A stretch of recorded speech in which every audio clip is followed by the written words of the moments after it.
Suscribe, dale like, comparte. Notificaciones. Comencemos.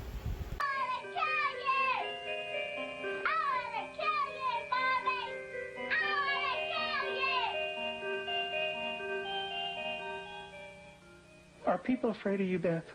Uh-huh. Who's afraid of you, Beth? John. Your brother. And what is your brother, why is your brother afraid of you? Because I hurt him so much. Mm-hmm. Okay. And what, at nighttime, what do your parents do to your door? Lock it shut. Why do they lock it shut? Because they don't want me to hurt John. Right. And they're kind of afraid of hurting John? Of you hurting John? Mm-hmm. Okay. Are they afraid that you might hurt them? Yep. Would you, Beth? Mm-hmm. When would you do it? Nighttime. Okay. Why would you do nighttime? Because I don't like them seeing me do it.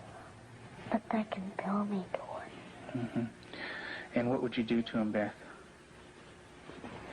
Stab him. Okay. What would you stab him with? A knife.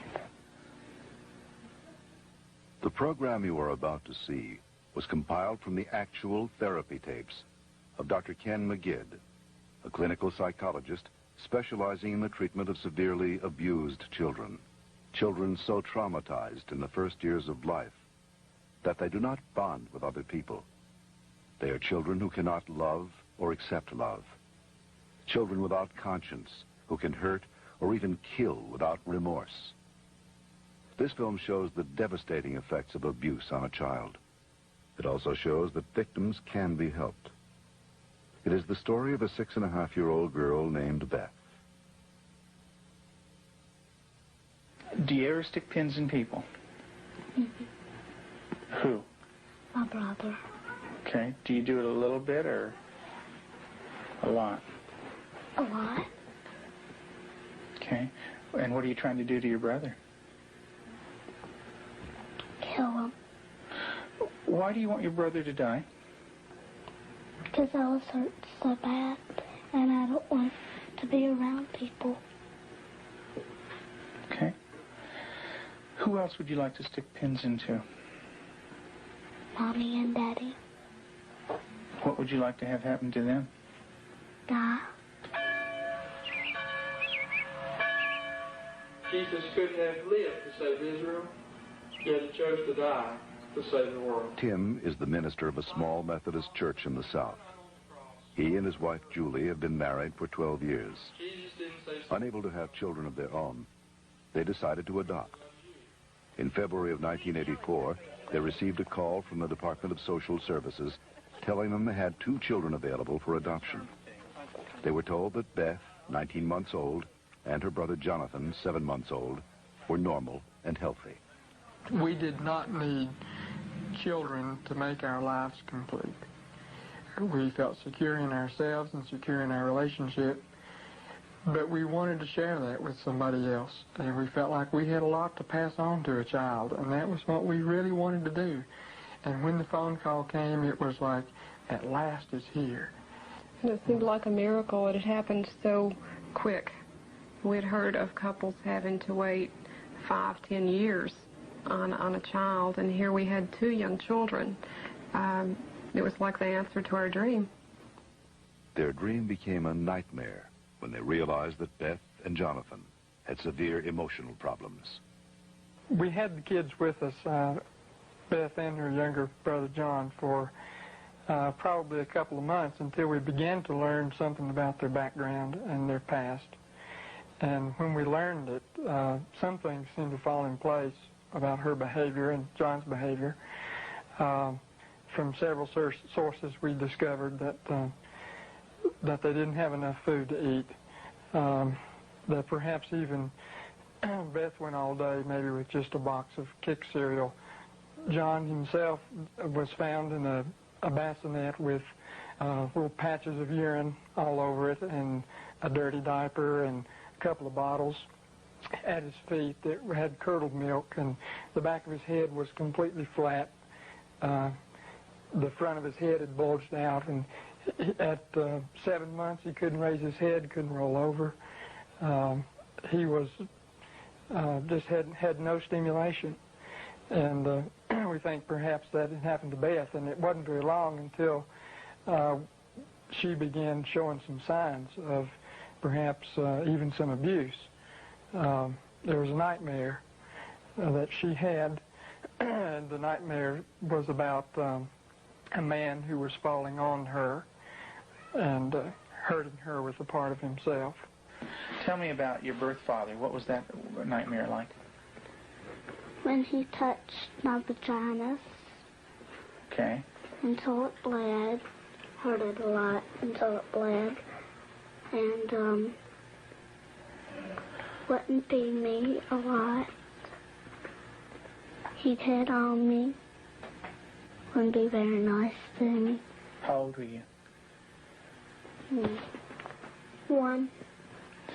And in your nightmare, what happens? I get real scared. Where are you in the nightmare? What happens in the dream? I'm in the house, upstairs. And then what happens, Beth? When he comes upstairs and, hurt. How do you feel when you talk about this? Scared. Where's your birth father? What's he doing? He's right there, and there's his hand. His hand's right there. Where? Right there. You can't hardly see it because it's green. What's it touching? My vagina. And what is your birth father doing? Hurting it.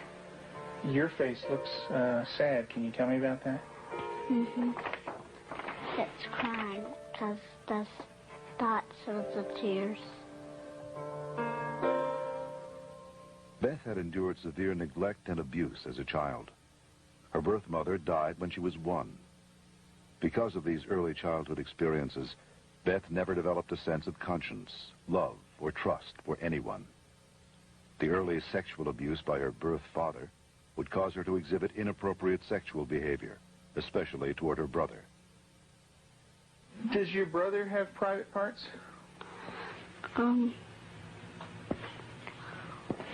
Yeah. Yeah. What is his private parts? Penis and butt. And what do you do with your brother with his private parts, Beth? I heard it. Tell me about it. What do you do? Well, I pinch it, squeeze it, kick it. When you do things to your brother's private parts, what does he say? Stop. Okay, tell me that. Well, he says stop, but I don't stop. Do you hurt him? A lot. Okay. And would you like to do that to other boys? When I caught her with Jonathan one morning, she was molesting him.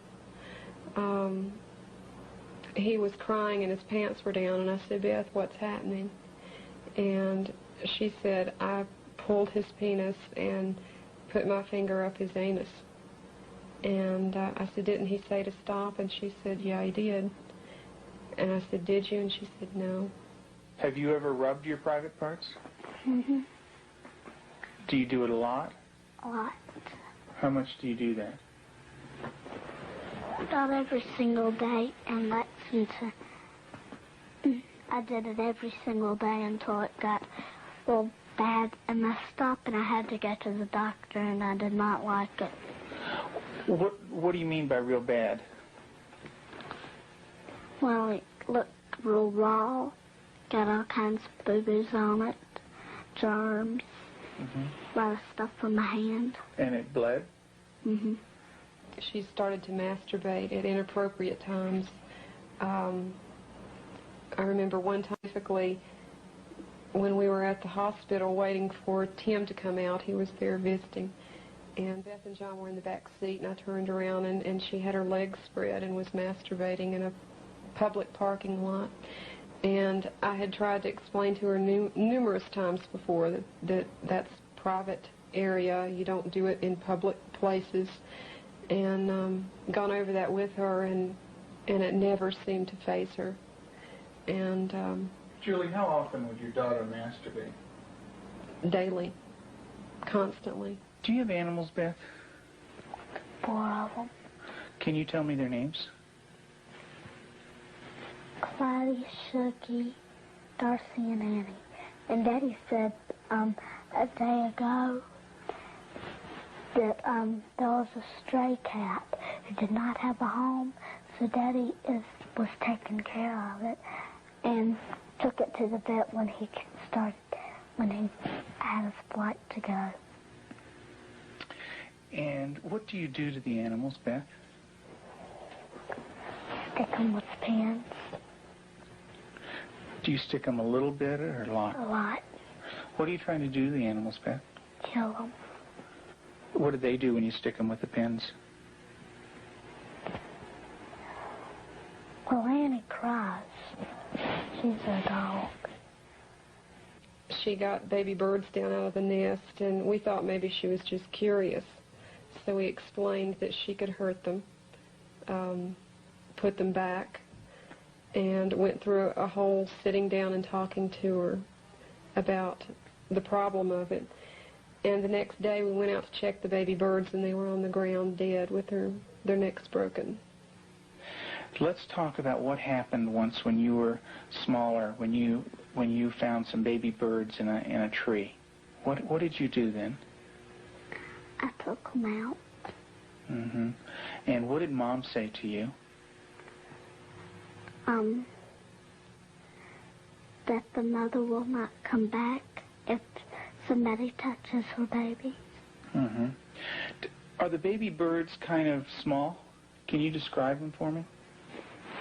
Well, they don't have their eyes open, but they can hear me, and they look up. Are they kind of helpless? Little baby birds?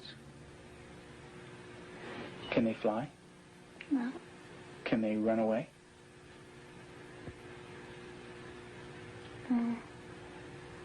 Yes. They can?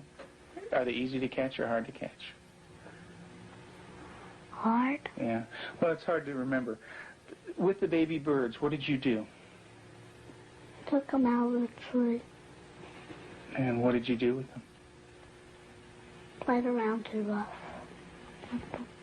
Also, when at the end, I picked it up and I thought it was Dad, and I came to say, Mommy, is this bird dead? And she said, she called Daddy and said, Tim, and Daddy came and, I think I remember that they said yes. Mm-hmm. And so did the little baby birds die? I don't know. You don't remember? I just remember that I remember that Mommy and Daddy saying the last bird we got was dead. Mm-hmm. Do you know what Mom said to me? She said that all of them were dead. Did you squeeze them? Did Baby Beth squeeze them? You're doing a good job, honey. Go ahead and tell me what happened. I squeezed them. And what happened? They died. But this kind of aggression at our animals, and even at our brother Jonathan, was beginning to grow to such an excess that our life was miserable at home. John would cry in the mornings and say his stomach hurt. For the longest time, we thought maybe this child has some problem with his intestinal area, or maybe he has allergies, and so we tried to get all that checked out. Come to find out, Beth was coming out of her room and hitting him in the stomach. And so as a last resort, just to protect him, we had to tie our door shut. So I guess for the last 3 or 4 months now, we've had to tie her in at night, sort of barricade her. The repercussions of Beth's tragic childhood led to uncontrollable rage. Despite the love and nurturing of her adoptive parents, she took this rage out on herself, on her brother, and on them. Her acts of violence became more and more cruel and frightening. Well, I noticed several, like paring knives in the kitchen, missing. And my first thought was Beth.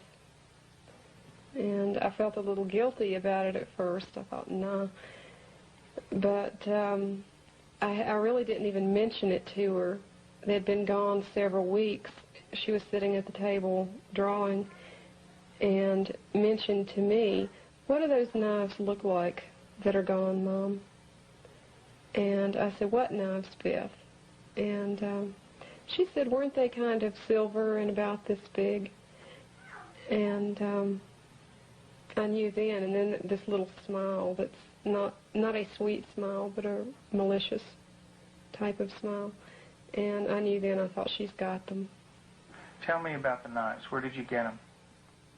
From the drawer. And where else? Do you remember? Mm-hmm. Tell me about it. I got them from the dishwasher. What kind of knives?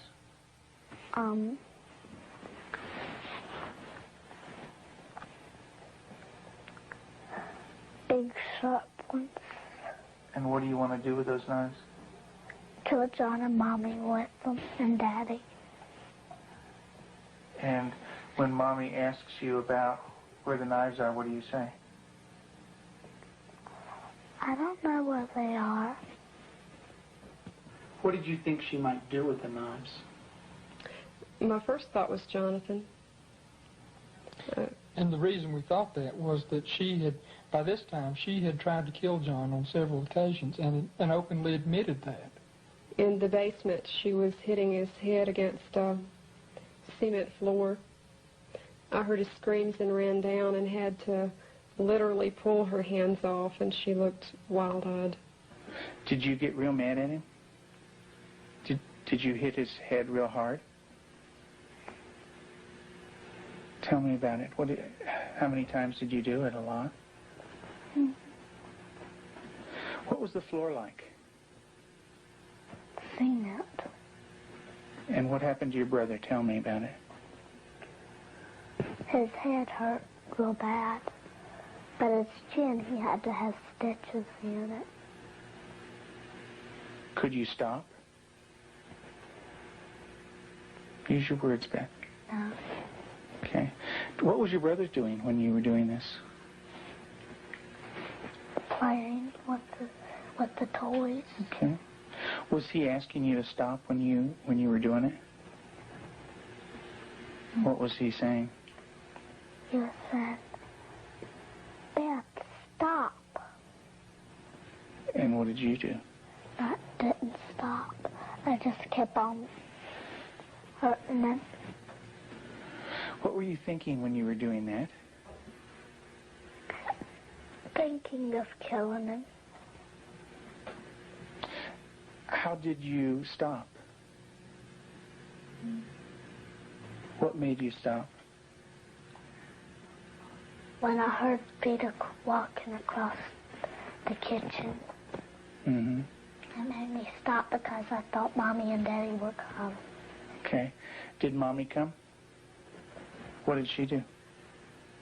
She sent me to my room. Okay.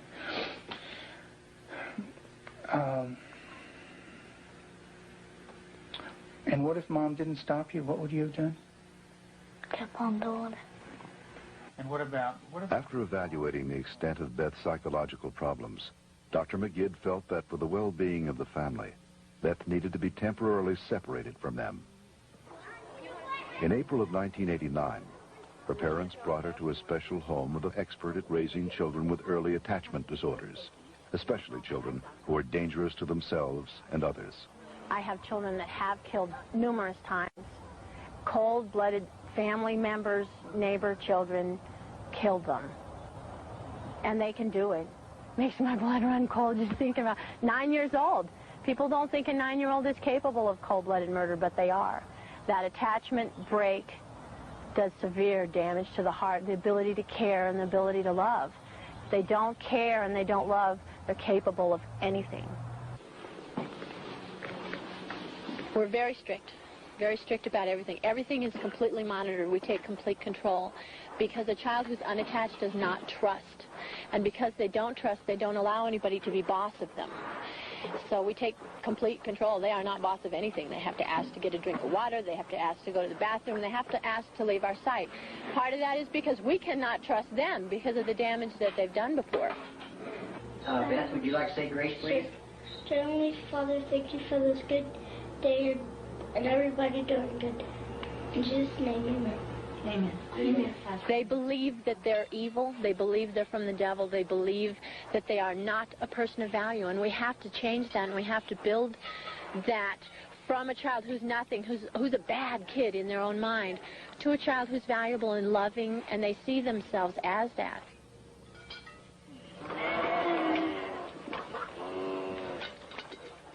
You don't have to bite this. When they do a chore well, we can say, you did a good job, you're a good worker. And then it just builds that self-esteem little by little so that they change the way that they see themselves.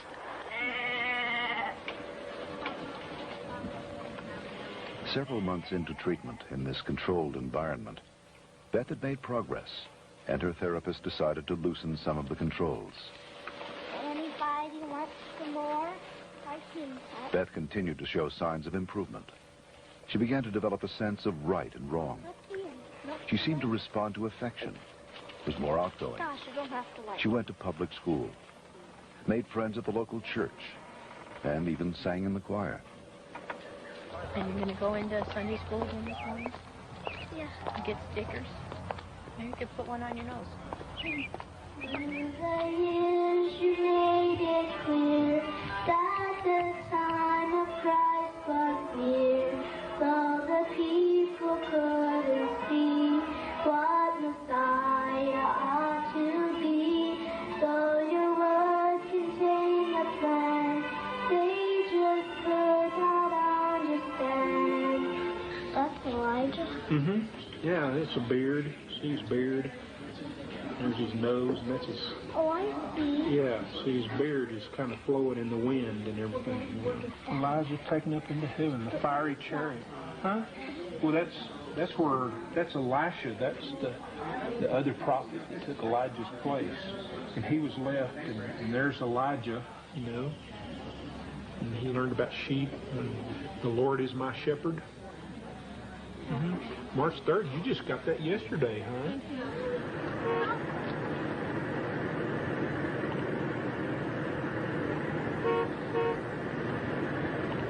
In the beginning, we couldn't trust her with anything. She was locked up at night. We had alarms on the door at night so she wasn't sneaking around doing things with the other children. We don't worry about that anymore. There's no alarm on her door at night now. She sleeps in the same room with my own daughter, and I trust her that much. She brushes the dogs, and I trust her that much. Because she has earned that trust. She's learned it. She has a heart, and she has a love inside, and she feels bad when she does something now. In the past, because she didn't have a conscience, she didn't feel anything when she did something bad. There was just no feeling there. And now she does feel bad, and it shows in her face. I believe that Beth can make it. She's got a really bright mind. She's got a good heart now, which has done a lot of healing. She's got a really super set of parents. They're powerful, they're knowledgeable, they're motivated. She's done a lot of good work with you in therapy, with Cannell and with myself. She wants to heal, and that's the number one key. And she wants to heal because she has a family that really cares about her, and she wants to be with them. Do you know where that anger came from? That's when my birth dad hurt me. I had it all inside, and I remembered it, and I started doing it. And what did that do when it was inside you? It made me want to hurt people really bad. And who did you hurt? My brother, my mom and dad, and animals.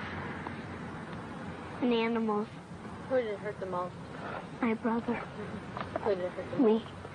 Why don't you tell me that? It hurt me the most. How did it hurt you the most? Because when I hurt other people, I'm hurting my good self. How do you feel right now, Beth?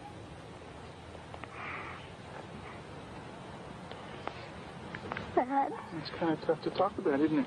Yeah. It is. Beth gave her last interview for this film in December of 1989. Although she had made progress, she would still need extensive therapy. Not all abused children are as deeply scarred as Beth, but all abused children suffer a profound hurt for the rest of their lives. The road to recovery is long and hard for the abused child.